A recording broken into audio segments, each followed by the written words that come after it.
সেদিন আমি একটা ক্লাস 2 এর বাচ্চাকে জিজ্ঞাসা করেছিলাম, হ্যাঁ রে, মহাকাশচারী হতে গেলে কি করতে হয় রে?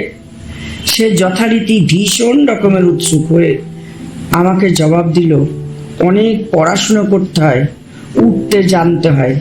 তুমি কি উঠতে জানো? না, উঠতে আমরা কেউই পারি না। তাই আমরা সবাই নিজের নিজের মতো করে জীবনে পথ চলে সফলতা অর্জনের চেষ্টা চালিয়ে যাই।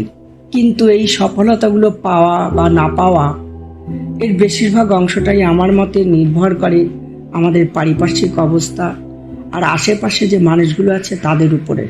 আর সেজন্যই আমরা কল্পনা। আজকের বড় গল্পটা এই ছোট উপলব্ধির উপরে ভিত্তি করেই দাঁড়িয়ে। আমি, আপনি আর কল্পনা এই পর্বে তারই এক বিস্তারিত রূপ দেওয়ার চেষ্টা করেছি। সেখানে মিল পাবেন আপনাদের জীবনের সাথেও। তাই ডেসক্রিপশনে দেওয়া লিঙ্ক থেকে গিয়ে ভিডিওটি দেখুন, আশা করি ভালো লাগবে। আজ আপাতত এইটুকুই। খুব তাড়াতাড়ি দেখা হবে আর এক জীবনগাথা নিয়ে। ভালো থাকবেন। নমস্কার।